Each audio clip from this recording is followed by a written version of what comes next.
Welcome to the deep dive. Today, we're going to be tackling a really interesting topic. It's called the free energy principle. And you sent over Carl Friston's interview from the Science of Perception and AI.pdf. This neuroscientist, he had some pretty wild ideas about how our brains work and how we perceive the world and what all that means for artificial intelligence. Yeah, he's really well known for connecting ideas from like physics and information theory to neuroscience. Right, which sounds super complicated. So maybe we can start simple. Like, what is the free energy principle in a nutshell? Okay, so imagine trying to understand the world, just like your brain does, right? So you've got all this sensory input coming in sights and sounds and feelings, but you don't have like direct access to the causes of those sensations. So, like, I see a shadow, but I don't know if it's a tree or a person or a giant butterfly. Exactly. Your brain has to create a model of the world to explain those sensations. And the free energy principle says your brain is like always trying to make that model as accurate as possible. And it does this by minimizing surprise. Okay, but how does a brain measure surprise? Think of it like this. Your brain is making predictions about what it expects to see and hear and feel. And when those predictions match the incoming sensory data, your brain is in a low energy state, right? Like everything makes sense. Yeah. But when there's a mismatch, That's the surprise. And it takes more energy from my brain to deal with that. precisely, that mismatch is what Friston calls free energy. Your brain wants to minimize that free energy. So it adjusts its model of the world to better predict what will happen next. So my brain is like a tiny scientist always testing hypotheses and refining its understanding based on the new evidence that comes in. That's a great analogy. Yeah. It's constantly running these mini experiments, making predictions, and updating its beliefs based on the results. And this is happening all the time without us even realizing it. Yes, it's happening at every level of perception and action, from Yeah. like recognizing a familiar face to catching a ball. This brings up something Friston calls sensory attenuation. He says our brains actively filter out information that isn't relevant to our current goals. That's right. Think about when you move your eyes quickly. You're technically blind for a split second during those saccades, but your brain fills in the gaps so you don't even notice it. So my brain is making an executive decision about what's important to pay attention to based on what I'm doing at that moment. That's kind of amazing, but also, like, a little creepy. It's incredibly efficient, though. Imagine being bombarded by every sensory detail all the time. You wouldn't be able to function. Yeah, I guess not. But this filtering process makes you wonder if we're missing out on valuable information, even if it doesn't seem relevant in the moment. What if there's something important hiding in those irrelevant details? That's a fascinating question. It raises the whole issue of novelty and how we make space for new experiences and learning. So how does the free energy principle actually help us learn new things? Okay, so think about the process of like learning a new skill. At first, there's a lot of free energy, right? You're making a lot of mistakes. Your brain is working hard to update its model of how to perform this skill. Like the first time I tried to ride a bike. Lots of wobbles, lots of surprise. Exactly. But as you practice and get better, the free energy decreases. Your predictions become more accurate, your movements become smoother, and the task requires less effort. So learning is essentially a process of reducing the free energy associated with a particular task or skill. That's one way to think about it. It's about refining our internal models of the world to better predict and control our experiences. Okay, so we've covered how the brain uses free energy to perceive and learn. But you mentioned this has implications for AI too. How so? Well, Friston argues that understanding how the brain works is crucial for building truly intelligent AI. He says current AI systems, even the ones that seem incredibly advanced, right? They lack the kind of deep generative models that allow us to truly understand and interact with the world. So even though AI can do some pretty amazing things like write poems and code, they're not actually thinking like humans do. Exactly. There's a fundamental difference between the kind of intelligence we see in biological systems and the kind of intelligence we see in like current AI. Take, for example, large language models, LLMs. They can produce incredibly fluent and human-like text, but they don't actually understand what they're doing. They're just really good at recognizing patterns. Right. They're essentially passive learners. They're fed massive amounts of data and learn to predict the next word in a sequence. But they don't have the ability to actively interact with the world and gather information through their actions. So it's like the difference between reading about how to ride a bike and actually getting on a bike and learning to ride it yourself. That's a good analogy. Biological systems, like humans and animals, are active agents. They move around, they explore, and they use their actions to gather information and learn about the world. Friston calls this active inference. Right. It's about actively engaging with the environment to reduce uncertainty and build better models of the world. Exactly. And he argues that active inference is crucial for developing AI that can truly understand and interact with the world in a meaningful way. So just processing information isn't enough. AI needs to be able to act, to explore, and to learn through its interactions with the environment. Right. It's about moving beyond passive pattern recognition and towards a more embodied and interactive form of intelligence. This is all incredibly fascinating, but I have to admit it's a lot to wrap my head around. Maybe we can take a step back and try to connect this to something a bit more concrete. You mentioned earlier that the brain is constantly trying to minimize surprise. Can you give an example of how that plays out in our everyday lives? Sure. Think about something as simple as walking down the street. Your brain is constantly predicting where you'll step next based on your past experiences and your current goals. So my brain is anticipating the feel of the sidewalk beneath my feet, the rhythm of my steps, even the sights and sounds of my surroundings. Exactly. And when those predictions are accurate, walking feels effortless. You don't have to think about every step, every movement. But when there's a surprise, like if I trip over a crack in the sidewalk, that's when the free energy increases. Right. That unexpected jolt disrupts your brain's predictions and forces it to update its model of the environment. You might become more cautious, pay closer attention to the sidewalk, or even adjust your walking path. That makes sense. It's like our brains are constantly trying to create a smooth and predictable experience, and when something unexpected happens, it throws us off balance. Exactly. And the way we react to those surprises, how we adjust our models and our behavior, is what makes us adaptable and resilient. This whole concept of free energy is really starting to click for me now. It's like this hidden force that's shaping our perceptions, our actions, and even our understanding of the world around us. It's a powerful framework for understanding how the brain works and how we interact with the world. But before we go too deep down that rabbit hole, I'm curious to hear more about how this relates to the development of AI. You mentioned that current AI systems are missing something crucial.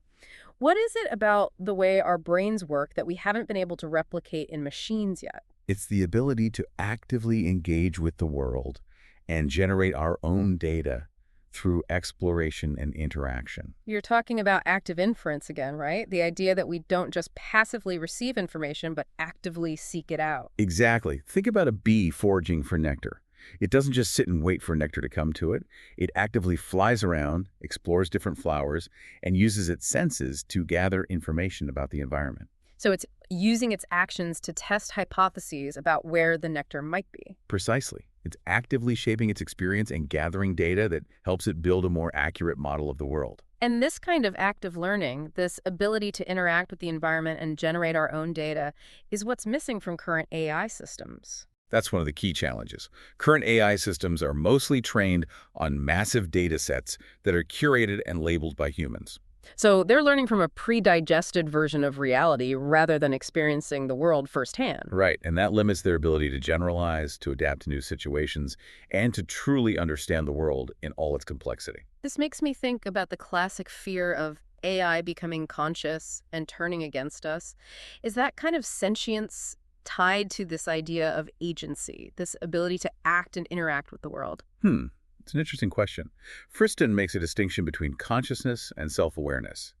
He suggests that sentience and intelligent behavior don't necessarily require self-awareness. So an AI could theoretically act in intelligent and even potentially harmful ways without ever being self-aware. That's a bit unsettling. It's something to consider as we develop more sophisticated AI systems. Self-awareness, according to Friston, likely arises from a complex generative model in the brain that allows for self-reflection and understanding of oneself as an agent. It's a higher-level cognitive function that may not be essential for basic intelligence or even complex behavior. Wow, that's a lot to digest. It seems like there's a whole other layer of complexity to this free energy principle when we start talking about consciousness and self-awareness. There is.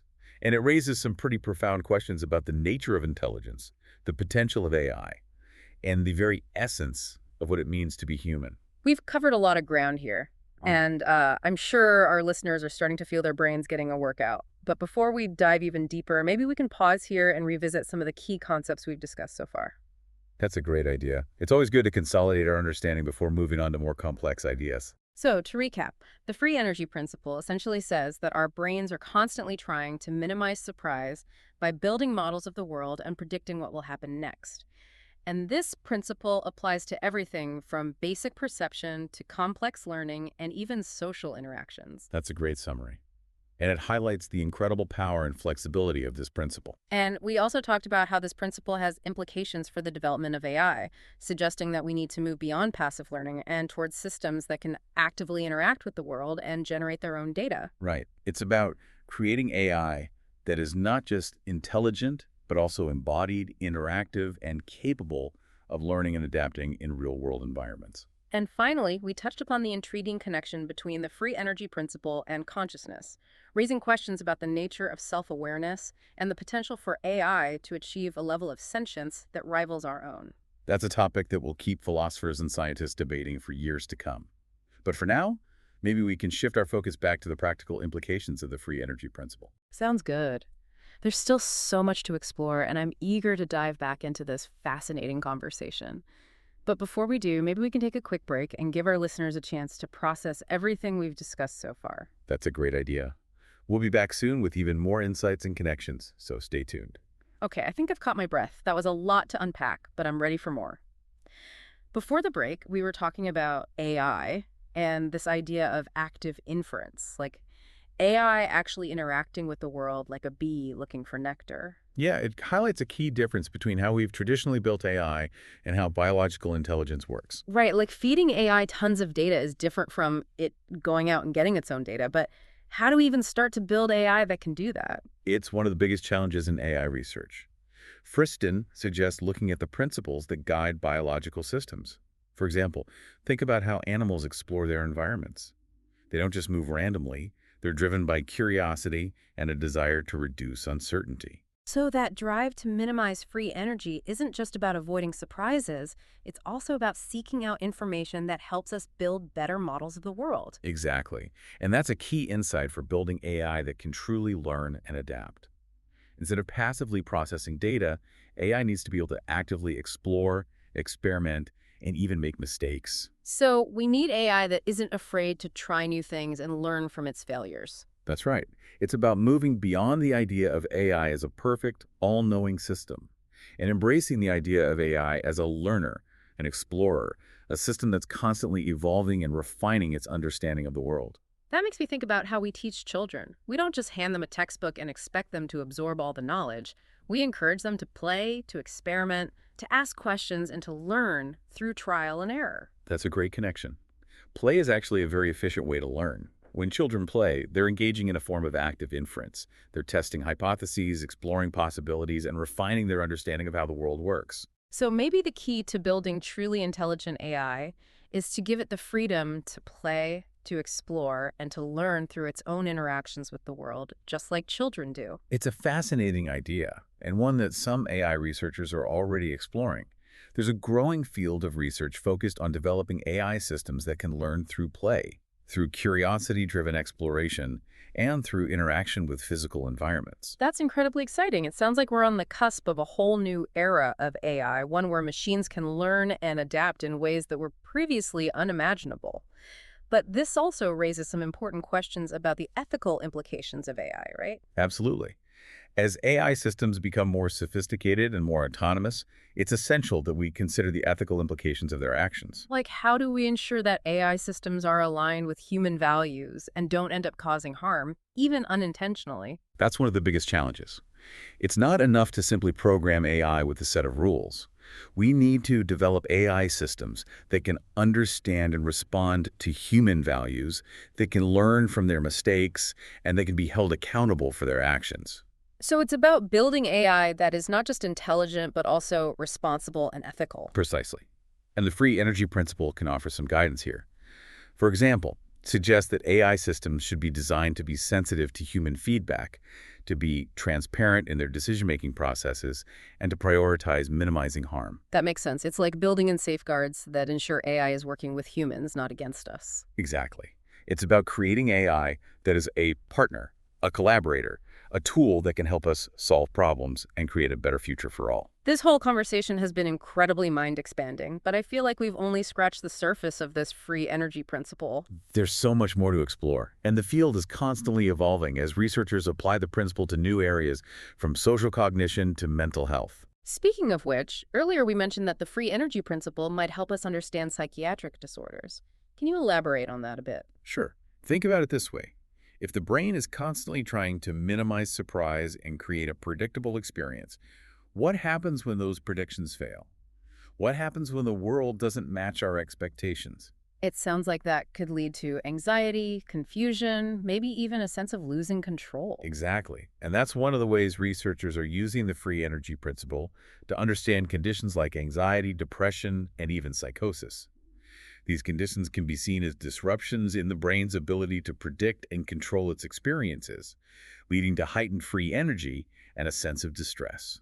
So these disorders aren't just about chemical imbalances in the brain. They're also about the brain struggling to make sense of the world. That's right.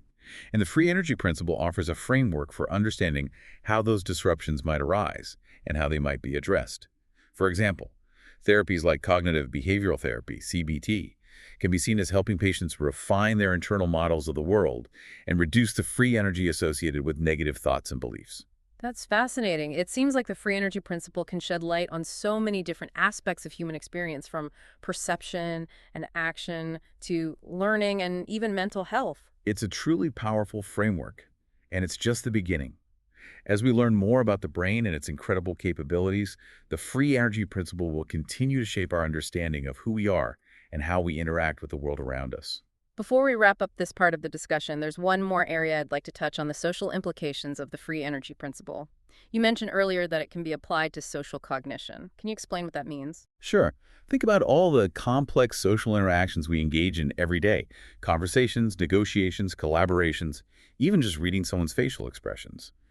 These interactions require us to understand the mental states of others, to predict their actions, and to coordinate our behavior accordingly. So just like we're building models of the physical world, we're also building models of other people's minds. Exactly. And those models are based on our past experiences, our cultural background, and our current perceptions of the situation. But how do we know if our models are accurate? People's minds are complex, and sometimes it feels like we're just guessing what they're thinking. That's where communication comes in. Language, gestures, facial expressions, all forms of social signaling help us share information about our mental states and refine our models of each other. So by communicating with each other, we're essentially trying to reduce the free energy in our social interactions. We're trying to create a shared understanding of the situation and reduce uncertainty about each other's thoughts and intentions. That's right. And the more effectively we communicate, the better we can understand each other, Yeah. anticipate each other's needs, and cooperate towards shared goals. This has some pretty big implications for everything from personal relationships to global politics, doesn't it? If we can improve our communication and understanding, we can reduce conflict, build stronger relationships, and create more cooperative and harmonious societies. Absolutely. The free energy principle offers a powerful lens for understanding the dynamics of social interaction and the importance of communication in creating a more harmonious and interconnected world. This has been an incredibly thought-provoking conversation. We've covered so much ground, from the basics of the free energy principle to its applications in AI, mental health, and social cognition. I'm starting to see how this one principle can connect so many different aspects of human experience and offer new insights into who we are and how we interact with the world. It's a truly unifying framework, and it's only the beginning. As we continue to explore the mysteries of the brain, the free energy principle will undoubtedly continue to shape our understanding of ourselves and our place in the universe. I can't wait to see where this journey takes us next. But for now, I think we've given our listeners plenty to ponder. What are some of the key takeaways you'd like them to remember from this deep dive? I think the most important takeaway is that the brain is not a passive receiver of information. It's an active agent that's constantly seeking to understand and shape its world.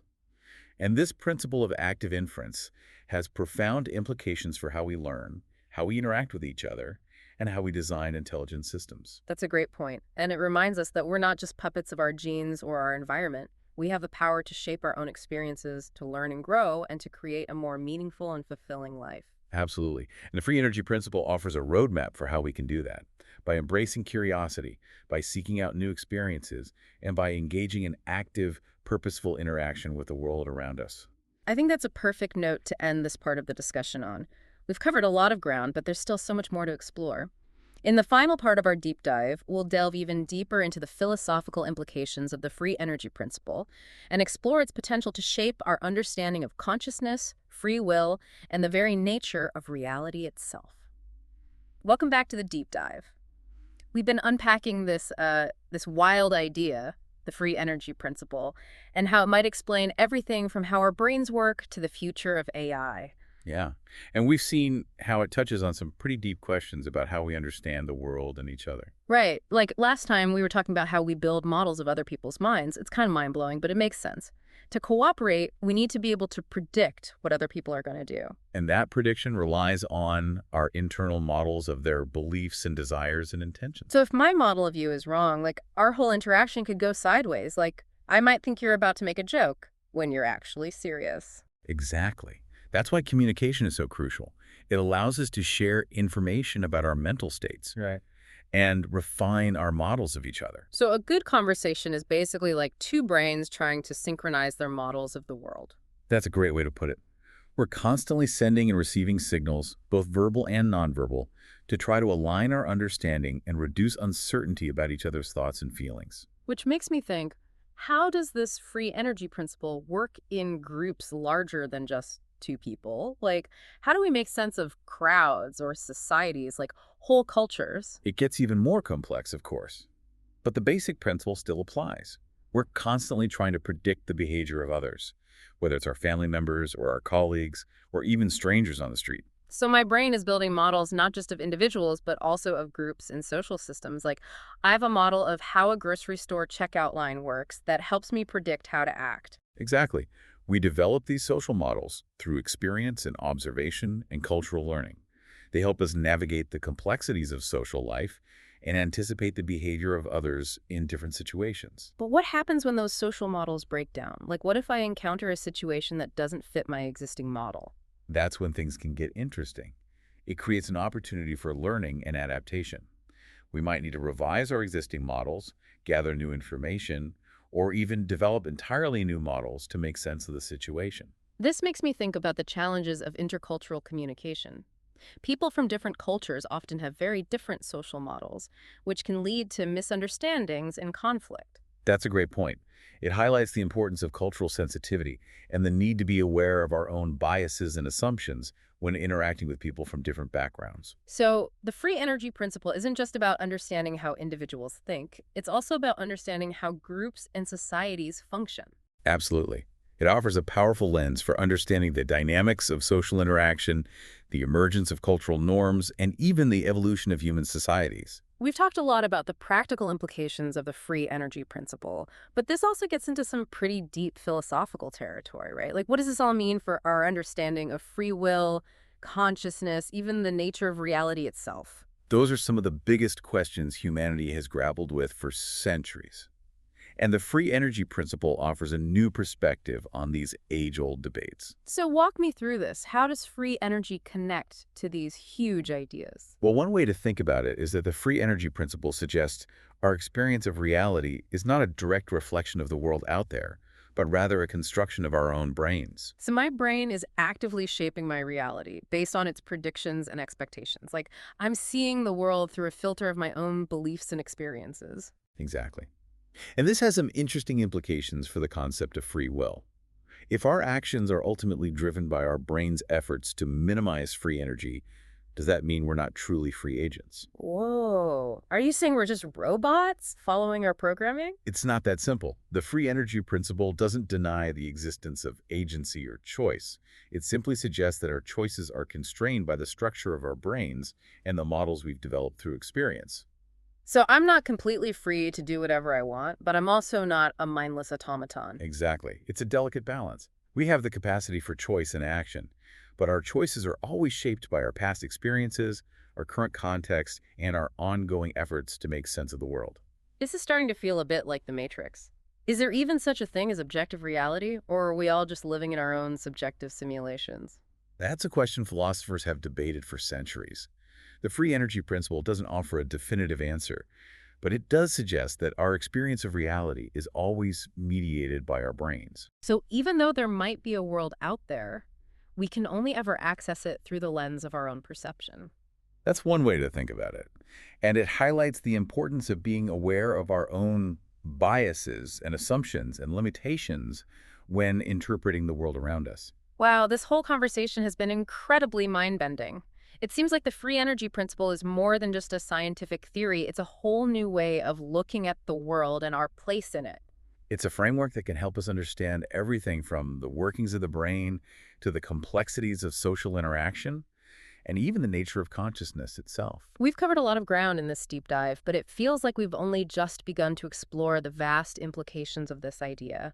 I'm left with more questions than answers, but I feel like I've gained a whole new perspective on the world. That's the beauty of intellectual exploration.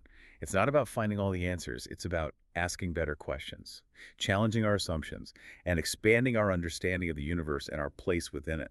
This has been an incredible journey, and I want to thank you for guiding us through this fascinating landscape of ideas. I'm sure our listeners are feeling as energized and inspired as I am. It's been a pleasure sharing these ideas with you, and I hope our listeners will continue to explore the free energy principle and see where it takes them. For anyone who wants to dive even deeper, there are tons of resources available online, including Carl Friston's own work, which I highly recommend, even if it takes a few reads to really grasp it. It's definitely challenging material, but the rewards are well worth the effort. So, dear listeners, as we conclude this deep dive into the free energy principle, I encourage you to keep asking questions, keep exploring, and keep those brains buzzing. Until next time, happy diving.